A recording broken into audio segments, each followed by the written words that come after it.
বিশ্ববিদ্যালয় ক্যাম্পাসের শুরু থেকে আমি জাতীয়তাবাদী ছাত্রদলের রাজনীতির সাথে যুক্ত ছিলাম। গত ফ্যাসিবাদ বিরোধী আন্দোলনে আমার পুরো ক্যাম্পাস জীবন আমি ছাত্রলীগের বিরুদ্ধে, হাসিনা শাহীর বিরুদ্ধে কথা বলেছি এবং গত জুলাই গণ অভ্যুত্থান আন্দোলনে আমি সম্মুখ সারিতে অবস্থান করেছি এবং শিক্ষার্থীদের পাশে থেকে, শিক্ষার্থীদের সাথে থেকে তাদের অধিকার আদায়ের সংগ্রামে আমি সবসময় সরব ছিলাম। আমি মনে করি শিক্ষার্থীদের সাথে আমার যে সম্পর্ক খুবই নিবিড় সম্পর্ক এবং সেই সম্পর্কের তাগিদে এবং আমার রাজনৈতিক ডেডিকেশন দুইয়ের সমন্বয়ের কারণে জাতীয়তাবাদী ছাত্রদল আমাকে এই গুরুত্বপূর্ণ পদে আমাকে দায়িত্ব প্রদান করেছে। এবং আপনি জানেন কিছুদিন পূর্বেই জাতীয়তাবাদী ছাত্রদল হল কমিটি ঘোষণা করেছে, সেখানেও কিন্তু আমাকে আহ্বায়ক হিসেবে দায়িত্ব প্রদান করেছে। আমাদের ইশতেহার এখনও গঠন প্রক্রিয়াধীন, শীঘ্রই আপনাদের মাধ্যমে 2-1 দিনের মধ্যেই আপনাদের কাছে আনুষ্ঠানিকভাবে আমরা সেটা উপস্থাপন করব। কিন্তু প্রাথমিকভাবে আমি বলতে পারি যে আমাদের যে দেয়ার বিষয়টা, এটা দুই ভাগে দেখা যায়। একটা হচ্ছে আমরা নতুন কী দিব, একটা হচ্ছে পুরাতন যেগুলো চলমান আছে সেগুলো আমরা কীভাবে দেব শিক্ষার্থীদের। তো আমাদের যে বিশ্ববিদ্যালয়ের যে আবাসন সংকট, সেই সংকট নিয়ে আমাদের কথা বলার জায়গা আছে। বিশ্ববিদ্যালয়ের খাদ্যের সমস্যা বা শিক্ষার্থীদের খাদ্যের মান নিয়ে কথা বলার আমাদের জায়গা আছে। শিক্ষা নিয়ে আমরা জাতীয়তাবাদী ছাত্রদলের যে ইশতেহার থাকবে, সেই ইশতেহারের একটা বড় গুরুত্বপূর্ণ জায়গা থাকবে যে রাজনৈতিক ক্যাম্পাসের বাইরে আমরা একটা একাডেমিক ক্যাম্পাস শিক্ষার্থীদের দিতে চাই।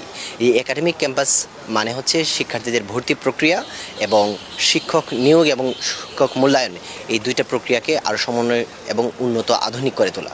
যে বর্তমানে ভর্তি প্রক্রিয়া যে পর্যায়ে আছে সেটাকে সংশোধন করতে হবে। বিশ্ববিদ্যালয়ে শিক্ষক নিয়োগের যে প্রক্রিয়া সেটা অনেকটা মানে অযৌক্তিক, আমরা সেটাকে আরও ইনক্লুসিভ করতে চাই, আরও জটিল করতে চাই, যেন যোগ্য শিক্ষক তার পদে আসীন হতে পারেন। এবং শিক্ষক মূল্যায়নের একটা বিষয় নিয়ে ঢাকা বিশ্ববিদ্যালয়ের শিক্ষার্থীরা দীর্ঘদিন যাবৎ কথা বলছিল যে আসলে ঢাকা অনেক শিক্ষক আছেন যারা বাইরের বিশ্ববিদ্যালয়ে ক্লাস নেন বা ক্লাসের নামে শিক্ষার্থীদের অনেক ধরনের হয়রানি করা হয়।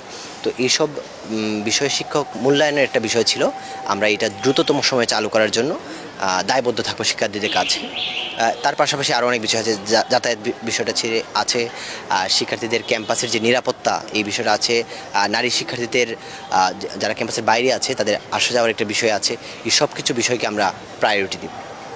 সব মশার বিরুদ্ধে সুরক্ষা দিতে এলো বসুন্ধরা এক্সট্রিম অ্যারোসল, মশার বিরুদ্ধে এক্সট্রিম সুরক্ষা। অবশ্যই চ্যালেঞ্জিং, অনেক ক্যান্ডিডেট, অনেক যোগ্য ক্যান্ডিডেট আছেন, তাদেরকে আমাদের ফেস করতে হবে।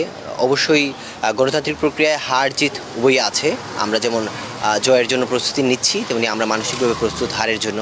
কিন্তু আমরা বিশ্বাস করি আমরা শিক্ষার্থীদের কাছে ইতিমধ্যে যে দায়বদ্ধতার প্রমাণ দিয়েছি এবং গত দীর্ঘদিন যাবৎ যে আমাদের যে সংগ্রামে আমরা কখনো পিছপা হইনি, তা আমাদের দায়বদ্ধতাকেই প্রমাণ করে এবং শিক্ষার্থীরা সেই দায়বদ্ধতার জায়গাটা আমাদের মনে রাখবে। এবং গত 1 বছর যাবৎ পরিবর্তিত পরিস্থিতিতে আমরা যে রাজনীতি করেছি, ইতিবাচক রাজনীতি, সেই ইতিবাচক রাজনীতিও আমাদের কাছে শিক্ষার্থীদের কাছে মানে আমাদের ভালো ইমেজ তৈরি করেছে। আমরা নির্বাচিত হলে সেই ধারাতেই কাজ করতে চাই এবং শিক্ষার্থীরা আমাদেরকে আমাদের দুইয়ের সমন্বয়ে 5 আগস্ট পূর্ববর্তী আমাদের কার্যক্রম এবং পরবর্তী আমাদের কার্যক্রম উভয়ের সমন্বয়েই যোগ্য প্রার্থী হিসেবে জাতীয়তাবাদী ছাত্রদল মনোনীত প্রার্থীদেরকেই বাছাই করবে বলে আমরা মনে করি। প্রায় 7 বছর যাবৎ আমি ঢাকা বিশ্ববিদ্যালয় ক্যাম্পাসে আছি এবং প্রথম বর্ষ থেকে আমি জাতীয়তাবাদী রাজনীতির করার কারণেই ছাত্রলীগ দ্বারা নির্যাতিত ছিলাম। তার পরবর্তীতে আমি গণতান্ত্রিক আন্দোলনে সবসময় সরব ছিলাম। গত জুলাই গণ অভ্যুত্থান আন্দোলনে আমি ব্যাপক ভূমিকা রেখেছি। ঢাকা বিশ্ববিদ্যালয় ক্যাম্পাসের শিক্ষার্থীদের সাথে আমার সব বাধার সত্ত্বেও আমার অনেক আন্তরিক সম্পর্ক। 5 আগস্ট পরবর্তী সময়ে যখন আমি হলে উঠি, তারপর থেকে শিক্ষার্থীদের সাথে আমার নিয়মিত যাতায়াত যোগাযোগ, তারা আমাকে ভালোভাবেই চিনে। আমি মনে করি যে একজন রাজনীতিবিদ হিসেবে শিক্ষার্থীদের কাছে যে পরিমাণ দায়বদ্ধতা থাকা উচিত, ছাত্র রাজনীতির একজন কর্মী হিসেবে শিক্ষার্থীদের প্রতি যে দায়বদ্ধতা থাকা উচিত, আমি ইতিমধ্যে শিক্ষার্থীদের কাছে তা প্রমাণ করেছি।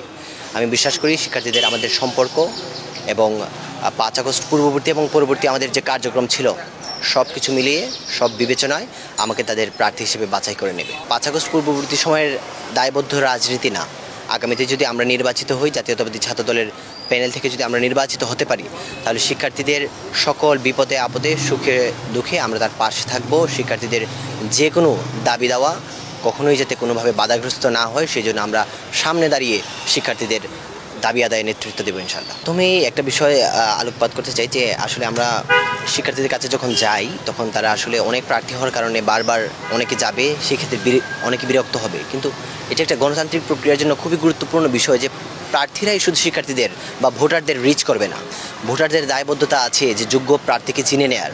সুতরাং ভোটাধিকার প্রয়োগের আগে তার যে প্রার্থী আছেন সবাইকে চিনে নেওয়া এবং তাদের ব্যাকগ্রাউন্ড ক্রস চেক করার জন্য শিক্ষার্থীরা তথা ভোটাররাও কিন্তু দায়বদ্ধ। আমি শিক্ষার্থীদের কাছে বিনীত আহ্বান জানাবো, আপনারা সক্রিয়ভাবে সকল প্যানেল, সকল প্রার্থী তাদের বিষয়ে খোঁজখবর নেবেন এবং আপনাদের ভোট প্রদানের আগেই সেসব সিদ্ধান্ত নিয়ে যাবেন ভোট কেন্দ্রে।